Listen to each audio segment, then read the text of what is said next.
നമ്മുടെ ഈ കാണുന്ന ഹൗസ് പ്ലോട്ടുകളിൽ നിന്ന് ഒരു പ്ലോട്ട് തൊട്ടപ്പുറത്തായിട്ടാണ് ഇതാ വണ്ടികൾ പോകുന്നത് കണ്ടോ. അത് വന്നിട്ട് നമ്മുടെ ഹൈവേ ആണ്. ശരിക്കും പറഞ്ഞാൽ നമുക്കിവിടെ ഡ്രോൺ പറത്തി വീഡിയോ എടുക്കണമെന്നുണ്ട് കേട്ടോ. എയർപോർട്ട് തൊട്ടടുത്തായതുകൊണ്ട് അങ്ങനെ ഒരു ഓപ്ഷൻ ഇല്ല. എങ്ങനെയാ വെച്ചാൽ എയർപോർട്ടിൽ നിന്ന് ഏകദേശം 700-750 മീറ്റർ മാത്രം മാറിയാണ് നമ്മുടെ ഈ ഹൗസ് പ്ലോട്ടുകൾ വരുന്നത്. ഹൈലൈറ്റ് ലൊക്കേഷനാണ്. ഇത് അകത്തേക്ക് 5 മീറ്റർ വീതിയിൽ റോഡ് ഫോം ചെയ്ത് 4 സെൻറ്റ് മുതലുള്ള ഹൗസ് പ്ലോട്ടുകൾ നമുക്ക് ഇതിനകത്ത് അവൈലബിൾ ആണ്. ഇതിനകത്ത് ഓൾറെഡി 3 പ്ലോട്ടുകൾ സെയിലായി. ഇനി നമുക്ക് 5 പ്ലോട്ടുകൾ മാത്രമേ ബാക്കിയുള്ളൂ.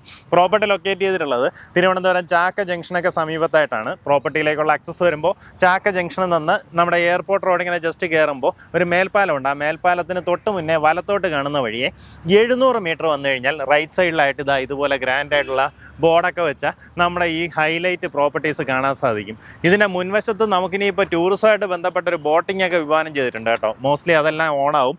അതുപോലെ തന്നെ ഇവിടെ നിന്ന് തൊട്ടടുത്തായിട്ട് എയർപോർട്ട്, നമ്മുടെ പേട്ട റെയിൽവേ സ്റ്റേഷൻ തൊട്ടടുത്താണ്.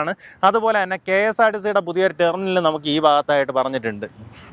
അപ്പോൾ അതുകൂടെയൊക്കെ വരുമ്പോൾ അതൊക്കെ നമ്മുടെ പ്രോപ്പർട്ടിയിൽ നിന്ന് ഒരു വാക്കബിൾ ഡിസ്റ്റൻസിലേക്ക് ആവുന്നുണ്ടാവും. ഇനി നമുക്ക് ലുലു മാളിൻ്റെ സൈഡിലേക്ക് കയറണമെന്നുണ്ടെങ്കിൽ ഈസി ആക്സസ് ആണ്. ടെക്നോ പാർക്ക് ബേസ് ചെയ്ത് വർക്ക് ചെയ്യുന്നവരോ അതല്ല ഈ ചുറ്റുവട്ടത്തുള്ള ഹോസ്പിറ്റൽ ബേസ് ചെയ്തൊക്കെ വർക്ക് ചെയ്യുന്നവർക്കോ സ്വന്തമാക്കാൻ പറ്റിയ അടിപൊളിയൊരു ലൊക്കേഷൻ. നല്ല അടിപൊളിയായിട്ടുള്ള എങ്ങനെയാ വെച്ചാൽ ഈ ഭയങ്കരമായിട്ട് വണ്ടികൾ എപ്പോഴും എന്താ പോകുന്നതിൻ്റെ ശബ്ദമോ കാര്യങ്ങളോ ഒന്നുമില്ല. ഭയങ്കര പീസ്ഫുൾ ആയിട്ടുള്ള ലൊക്കേഷൻ. പെർസെൻ്റ് റേറ്റ് വരുന്നത് നമുക്ക് 15 ലക്ഷം രൂപ മുതൽ ഇതിനകത്ത് പ്ലോട്ടുകൾ അവൈലബിൾ ആണ്. 15-15.5 ലക്ഷം രൂപ ആ റേഞ്ചിലാണ് പ്രോപ്പർട്ടിയുടെ പ്രൈസ് റേഞ്ച് വരുന്നത്. താല്പര്യമുള്ളവർ നേരിട്ട് ഇതിൻ്റെ ഉടമയായിട്ട് തന്നെ കാര്യങ്ങൾ ഡീൽ ചെയ്യാം. ഇതിനകത്തിന് നമുക്ക് വാട്ടർ ലൈൻ കൊണ്ടുപോകണമെന്നുണ്ടെങ്കിൽ ഈസിയാണ്.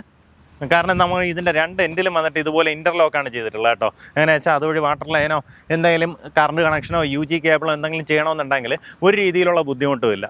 എന്തായാലും താല്പര്യമുള്ളവർ നേരിട്ട് ഉടമയായിട്ട് തന്നെ സംസാരിച്ച് കാര്യങ്ങൾ ഡീൽ ചെയ്യാം.